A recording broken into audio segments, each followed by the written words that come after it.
Tanpa menunggu lama ya, karena kita juga sudah tidak sabar, waktu dan tempat dipersilahkan. Oke, siap. Hatur nuhun. Assalamualaikum warahmatullahi wabarakatuh. Tubrukes, saya dengan Babus.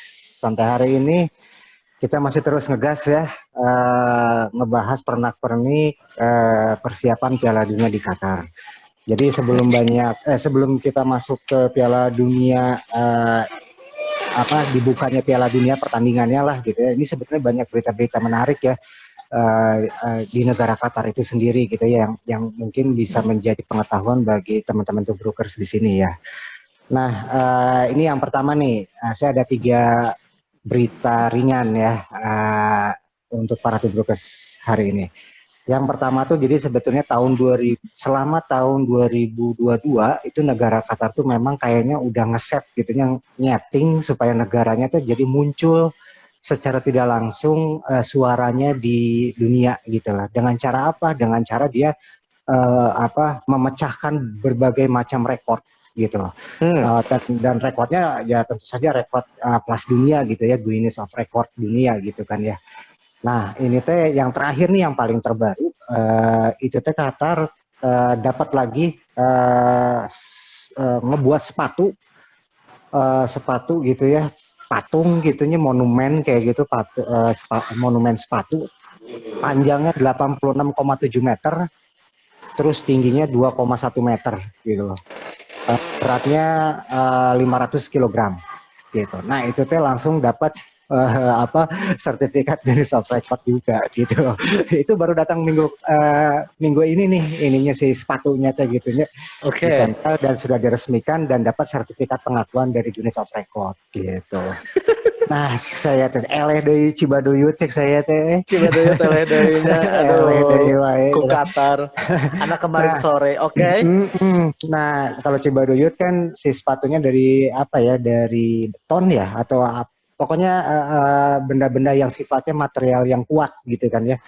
Nah, kalau ini mah asli sepatu Mang Dede Tubrukers, jadi bahannya kulit gitu ya, terus ada serat-seratnya, ada reksin gitu, lembaran busa. Pokoknya itu mah sepatu gitu, cuman gede pisan gitu. Jadi asli, bukan monumen kayak dari batu atau dari besi gitu ya, bukan. Ini mah sepatu gitu. Jadi si bahannya tadi cuman dilapis akrilik supaya dia mungkin tingkat keawetannya jauh lebih tinggi gitu. Si akrilik fungsinya hanya untuk mengawetkan aja sebenarnya. Tapi bahan dasarnya semua sama gitu. Edun juga. Edun. Bayarnya seberapa?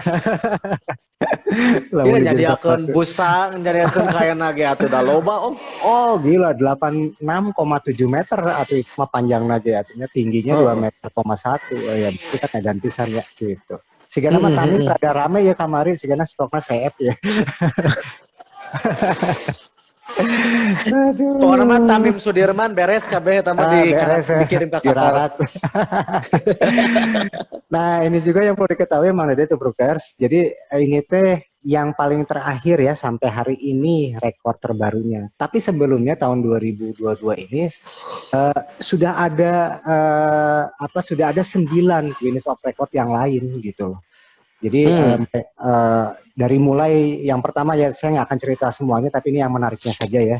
Jadi salah satunya adalah si Qatar itu ngebuat, kan Qatarnya panas menurutnya, jadi bagaimana kalau musim panas orang itu bisa tetap jalan kaki, olahraga gitu ya. Dia buat koridor itu panjangnya tuh hampir 1 kilo lebih lah ya, pakai tudung tapi terbuka kiri kanannya gitu.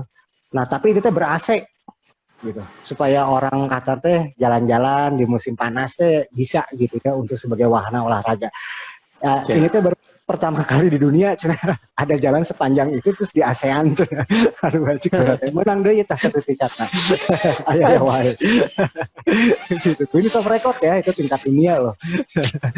Jalan di ASEAN. Jalan di ASEAN, coba di mana? Kema Qatar teh mewujudkan istilah bakal aya jalan di pel. Di pel kumaha maksudnya? Ngabersihan jalan jiga imah. Ayeuna kan geus di ASEAN tah. Di ASEAN terus kan di mana, di sofaan gitu. Aduh. Oke. Nah, Nubruk ini lucu. yang selanjutnya nih Mas Dede, depo terminal ya, terminal bus listrik terbesar ya. Itu juga dapat sertifikat dari Guinness of Record. Dia kemampuannya sampai 478 bus dan dia berbasis listrik semua busnya, bukan BBM biasa gitu ya. Jadi udah Iya. berbasis listrik semua. Jadi terus dia juga punya listrik yang dihasilkan juga bukan dari tenaga yang mainstream, tapi juga dari panel surya ya.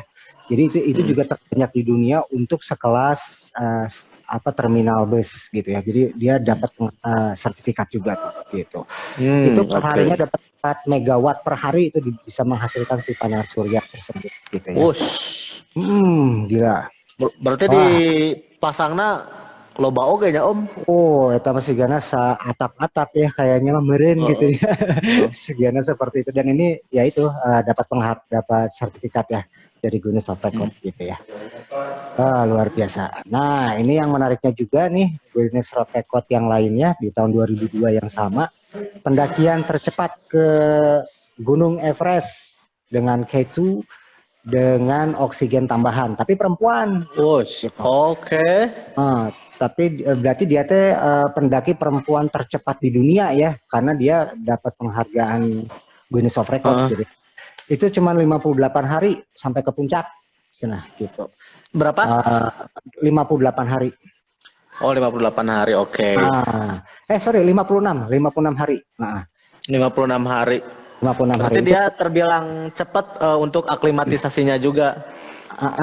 Gitu ya. Jadi yang sebelumnya itu jauh lebih lama. Nah, dia bisa mengungguli sampai 56 hari gitu ya. Itu terjadi pada bulan Mei ya, 2022 gitu lah. Jadi dapat juga tuh sertifikat Guinness of Record. Jadi Edun ini sebenarnya ada 10 jadinya totalnya tuh ya, ada 10 Guinness of Record di tahun yang sama. 2022. Sok bayangkan asa jarang merenya. Sebuah negara 10 langsung gitu ya. Luar biasa. Itu luar biasa pisan. Oke, kita loncat. Dari Kathmandu ge jauh pisan eta teh. Mau naik helikopter wae ka base camp naon ngaranna teh nya. Pokoknya mah sekitar 45 menit eta teh. Di Kathmandu. Di Kathmandu ya. Naik pesawatnya, naik helikopter eta teh. Helikopter. Teuing mun lempang. Ya pokoknya mah geus nya perempuan bisa naik selama 56 hari ke puncaknya. Wow. Bener. Wah ya, Edun oge ya gitu. Biasa pantesannya menang Guinness of Record. Ya ini kemarin sebagai gimmick ya, persiapan Qatar untuk menunjukkan kepada dunia bahwa saya itu tidak hanya mampu dalam pengadaan tuan rumah Piala Dunia, tapi juga di hal-hal sektor aspek. Wah, gue juga bisa lah. Kan kalau Guinness of Record berarti internasionalnya Om ya. Iya tuh. Ya wajar Om, karena ini di base camp aja itu ketinggiannya teh udah 5.300 meter di bawah permukaan laut aja. Ya. Dan sampai ke puncak, aduh, teka bayang sih saya mah. Latihan aku dulu sakumaha lamun cuman 56 hari gitu.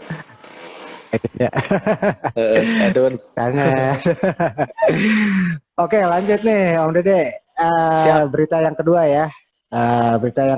Jadi kita kan udah kurang dari seminggu nih, berapa hari lagi ke depan udah launching ya Piala Dunia. Bener.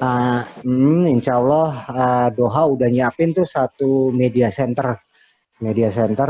Sebetulnya ini sudah pernah saya ceritakan ya di episode sebelumnya ya. Jadi masalah si media center ini. Cuman sekarang udah resmi dibuka banget gitu lah istilahnya gitu ya. Si media center ini itu sudah menyiapkan 300 unit PC untuk para reporter dunia ya. Minimal tuh dia bisa nampung 12.000 orang. Artinya si Piala Dunia ini akan menerima 12.000 jurnalis maksudnya. Nah si media center ini itu sebagai support untuk para 12.000 orang itu. Nah, itu salah satunya ada disimpan di Doha gitu ya. Jadi Doha ya. itu gratis itu Bang Dede, dipakai apa segala macam gitunya. Bebasnya. Pokoknya siapa cepat dia dapat aja, misalnya ada yang kosong masuk, perlu itu internetnya apa segala macam udah ada di situ semua. Tapi untuk makanan itu beli pakai catering, tapi yang sifatnya infrastruktur ada yang disediakan secara gratis, ada yang disewa gitu ya. Nah, kabar baiknya dari produk Canon dan Nikon itu ngasih servis non biaya gitu ya, bisa air kerusakan atau apa segala macam, itu servisnya free gitu ya. Free ya. Canon dan Nikon gitu. Terus juga simulasi bukan ruang simulasi, jadi ruang jadi ada satu ruang itu LED semua yang menyiarkan visi dalam waktu yang bersamaan. Jadi wartawan itu nggak perlu masuk stadion satu stadion yang kedua, dia cukup melihat LED gitu loh. Jadi dia langsung bisa ngebuat reportase berdasarkan LED yang segede gaban itu gitu loh di ruang media center itu. Nah, selanjutnya juga itu ruang konferensi pers apa segala macam sudah disediakan. Dia juga udah ada 25 kamera dari berbagai sudutnya, dan juga konferensi persnya 25 kamera dari berbagai sudut resepnya gitu, tidak monoton gitu ya. Asik pisan gitu. Setiap itu mah langkah, setiap nungahuap setiknya ketinggalan ya kan. Iya betul gitu. Coba dahsyat pisan ya si media center yang disediakan sama Doha ini. Tidak lain ini hanya untuk memberi pelayanan bagi para jurnalis yang akan mengikuti Piala Dunia Qatar. Wah, Edun pisan. Tapi Om Babus, mungkin Om Babus ada info benar atau enggak? Saya tadi baca isu bahwa katanya ada yang menuding bahwa Qatar ini membayar supporter. Jadi dia ngadain supporter bayaran untuk memeriahkan Piala Dunia. Ya, kalau sebetulnya berita itu sudah di-counter sama si pemerintah Qatar sendiri. Oh, oke. Jadi kelihatannya, ini versi klaimnya mereka ya, kelihatannya yang saya baca-baca sih, Qatar itu sebetulnya mengundang. Jadi sebetulnya itu menurut saya sih hal yang biasa ya, itu masih sirik aja. Bener. Menurut saya. Soalnya kayak perusahaan apapun gitu yang pengen suaranya menggema kan dia ngendorse orang supaya tolong dipromoin gitu ya, dan itu sebetulnya biasa-biasa aja menurut saya mah sebagai orang media mah gitu ya. Jadi artinya Qatar mau punya hajatan, terus gimana supaya orang juga tertarik ya dia ngendorse saja gitu, menurut saya sih gitu loh. Nah tapi fasilitasnya itu semua disediakan, kapalnya apa, transportasi gitu ya, jadi dalam artian ya mungkin dibayar pada akhirnya mah gitu ya. Tapi menurut saya apa sih yang salah gitu dari situ? Kudu digantian atau ongkos tenaga atau waktu-waktunya kudu digantian. Iya, wajar gitu bagi saya, itu orang sirik aja gitu loh, biasalah. Iya. Jadi menurut saya digambarkeun teh nu lain-lain gitunya. Iya, betul. Padahal sebetulnya biasa aja itu mah gitu. Itu supaya benar. Ya siapapun kan ya punya produk kue pun, kita misalnya punya produk brownies atau bala-bala pengen di-endorse juga odading misalnya dulu ujuk-ujuk misalnya kan jadi meledak gitu kalau sama orang yang tepat lah kasarnya. Iya benar. Memang betul itu terjadi gitu ya. Cuman sudah diklaim, artinya kalau saya baca pengklaimannya itu tidak senegatif yang diisukan maksudnya. Oke. Tapi kejadiannya sih benar gitu. Oke, siap. Apalagi ya, ini yang terakhir nih Bang Dede, ada berita terakhir karena kontroversi masalah-masalah ke pemerintah Qatar dan event ini masih kencang. Jadi FIFA khususnya mengadakan satu kampanye bertajuk Football Unite the World gitu ya. Jadi sepak bola untuk semua lah gitu ya. Nah itu tokoh-tokoh utamanya di kampanye itu adalah Lionel Messi, Neymar, Ronaldo, Robert, Lewandowski gitu ya, termasuk Lucy Bronze, legenda Didier Drogba dan kakak dari Brazil. Pokoknya orang-orang legenda-legenda edan atau yang masih terus jadi bintang saat ini itu dijadikan ini ya tokoh-tokoh kampanyenya gitu. Oke, siap. Siap, Waduh. mungkin itu aja Mas Dede, itu Brokers yang bisa saya sampaikan. Oke, Om Babus, satu nuhun pisan, ceritanya saya sangat menikmati. Asik. Asik. Oke, selamat siang. Assalamualaikum. Selamat siang. Waalaikumsalam warahmatullahi wabarakatuh ya.